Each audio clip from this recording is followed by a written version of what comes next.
Assalamualaikum warahmatullahi wabarakatuh. Bismillahirrahmanirrahim.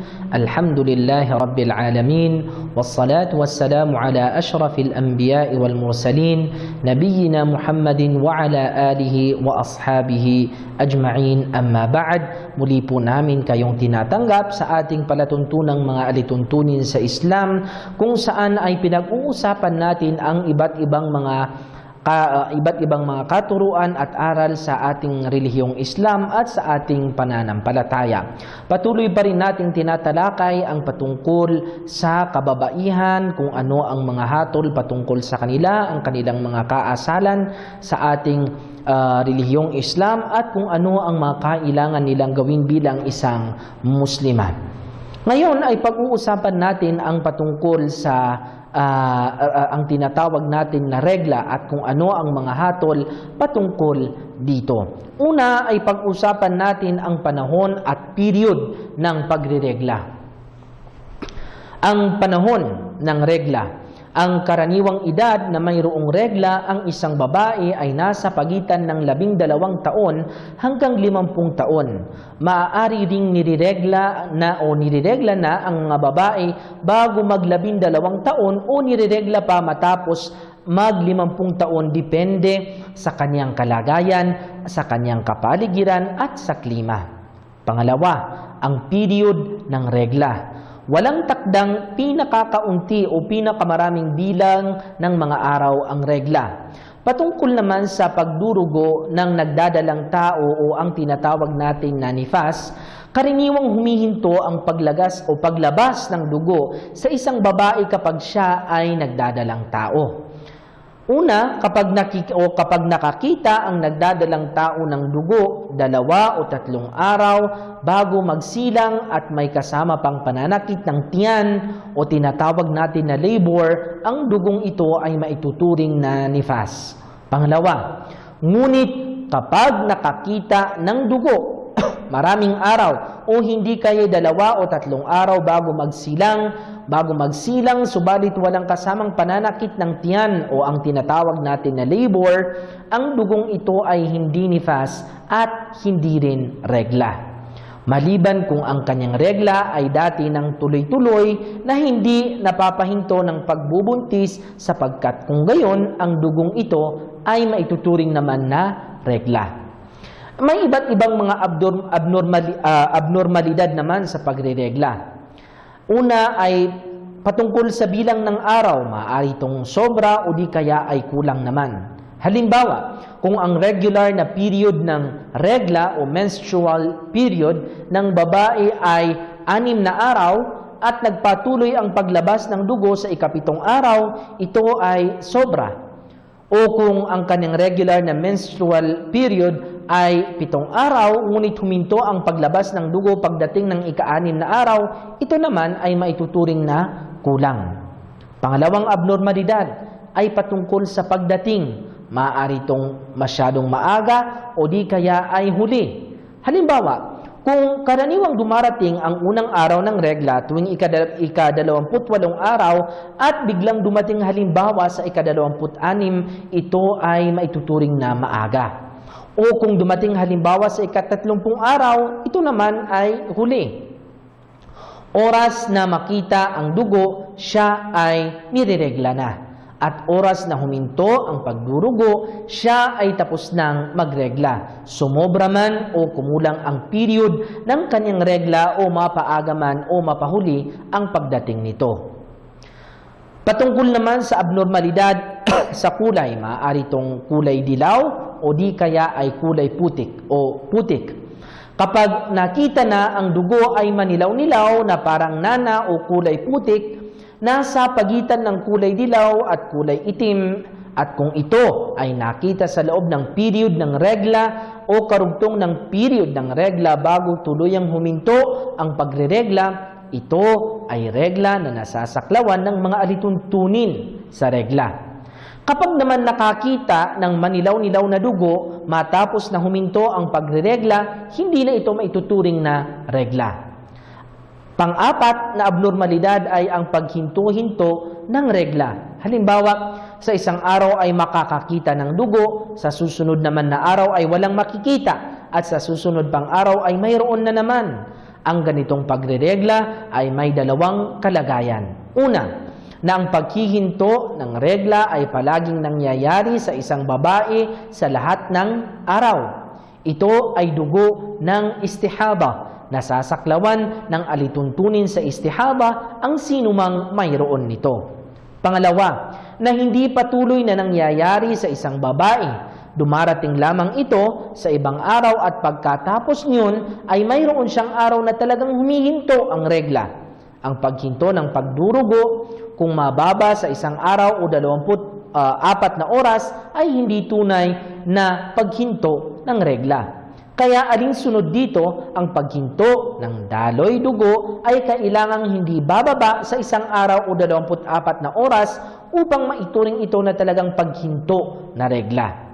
Maliban na lamang kung makakakita ng nagpapahiwatig ng tuloy ang paghinto ng daloy dugo, gaya halimbawa kung ang paghinto nito ay nangyari sa katapusan ng period ng regla o nakakita ng puting mucus o likidong parang malinaw na sipon na inilalabas ng matris paghinto ng regla. Panlimang abnormalidad ay ang panunuyo ng dugo. Kung nakadarama ang babae ng pamamasa o ang tinatawag natin na wetness, at kung ito ay sa loob ng period ng regla o karugtong ng regla, ang pamamasa na ito ay regla pa rin. At kung ang pamamasang ito ay nadama matapos na tuluyang huminto ang pagriregla, hindi ito regla. May iba't ibang mga alituntunin ang Islam patungkol sa regla. Halimbawa, sa sala. Ipinagbabawal sa isang may regla na magsagawa ng sala na fard o sunnah at hindi ito matatanggap mula sa kanya. Hindi niya tungkuling magsagawa ng sala habang may regla maliban kung may maaabutan siya sa oras ng isang sala na kahit isang sandaling kasing haba ng isang buong raka'a.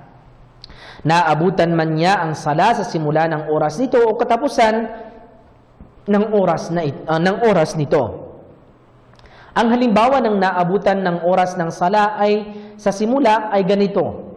Kapag ang isang babae ay dinatnan ng regla, mga 1 minuto pagkatapos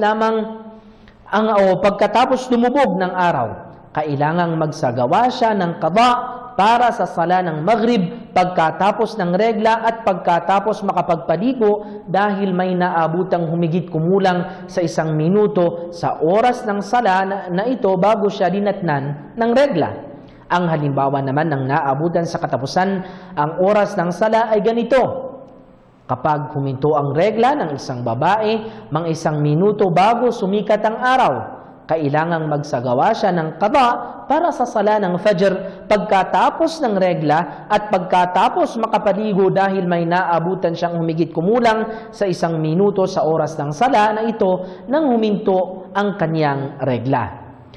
Pangalawa, ang dhikr, ang takbir, pagsabi ng Allahu Akbar, ang tasbih o pagsabi ng Subhanallah, ang tahmid, ang pagsabi ng Alhamdulillah, ang tasmiyah o pagsabi ng Bismillah sa pagkain at iba pang gawain, ang pagbabasa ng hadith o aklat sa fiqh, batas at patakaran sa Islam o ang pagsambit ng dua, panalangin, ang ta'min, pagsabi ng amin at ang pakikinig sa Quran ay hindi ipinagbabawal sa babaeng may regla. Hindi ipinagbabawal sa babaeng may regla. Tungkol naman sa pagbabasa ng isang may regla ng Quran, kung titingnan lamang niya ang mga nakasulat ng talata ng Quran at babasahin ito ng hindi binibigkas, ay hindi ito pinagbabawal gaya halimbawa kapag may nakalagay na kopya ng Quran at titingnan niya ang mga aya na nakasulat dito at babasahin ito ng tahimik. Ang karapat-dapat para sa may regla ay hindi magbasa ng Quran ng may tunog maliban kung kailangan. Gaya halimbawa kung ang may regla ay isang guro at kailangan niyang ipabigkas ang Quran sa kanyang mga tinuturuan. O kung siya ay isang mag-aaral at mayroong pagsusulit at kailangang basahin niya ang Quran bilang pagsusulit sa kanya at iba pang dahilang tulad nito. Patungkol naman sa pag-aayuno. Ipinagbabawal sa isang may regla na mag-ayuno ng pag-aayunong fard o sunna at hindi ito matatanggap sa kanya. Ngunit kailangang magsagawa siya ng qada para sa mga pag-aayuno sa Ramadan na hindi niya napag-ayunuhan. Kung dinatnan siya ng regla habang siya ay nag-aayuno, wala nang saysay ang kanyang pag-aayuno sa araw na iyon kahit pa dinatnan siya ito dinatnan siya nito mga isang sandali bago lumubog ang araw. Kailangang magsagawa siya ng qada para sa araw na iyon kung ang pag-aayuno naman ay fard. Kapag naramdaman naman niya ang pagdaloy ng regla bago pa man lumubog ang araw, subalit lumabas lamang ang dugo matapos na lumubog ang araw, ang pag-aayuno niya ay buo at hindi nawalan ng saysay. Kung sumapit na ang madaling araw at may regla pa rin siya, kailangang hindi siya mag-ayuno sa araw na iyon dahil hindi matatanggap ang kanyang pag-aayuno matapos sumapit ang madaling araw. Kapag huminto ang regla bago magmadaling araw, kahit mga 1 minuto bago magmadaling araw, kailangang mag-ayuno siya sa araw na ito sapagkat tanggap ang kanyang pag-aayuno kahit pa na nakapaligo lamang siya pagkatapos ng madaling araw. Patungkol naman sa pagsasagawa ng tawaf. Ipinagbabawal sa isang may regla ang pagsasagawa ng tawaf sa Kaaba, fard man o hindi fard, at hindi ito matatanggap sa kanya. Ngunit ang ibang mga gawain sa Hajj at Umrah gaya ng sa'i, pagbabalik-balik sa pagitan ng Safa at Marwa, wukuf, pagtigil sa Arafat, mabit, pagpapagabi sa Muzdalifa at Mina, pagsasagawa ng rami sa mga jamra at iba pa ay hindi bawal sa kanya. Kaya alinsunod dito kung nagsasagawa siya ng tawaf habang siya'y walang regla at kaagad na dumating ang matapos niyang magsagawa ng tawaf o habang nagsasagawa ng sa'i, tanggap pa rin ang kanyang tawaf o sa'i. Pang-apat, ang pananatili sa masjid. Ipinagbabawal sa isang may regla na manatili sa masjid. Pang-anim, ang pakikipagtalik. Ipinagbabawal sa isang may regla na makipagtalik sa asawa at ipinagbabawal din na payagan niya ang kanyang asawa na gawin iyon. Subalit ipinahintulot naman ni Allah ang anumang gawain na makapagbabawa ng init ng katawan na hindi humahantong sa tuwirang pagtatalik gaya ng yakap, halik at iba pa.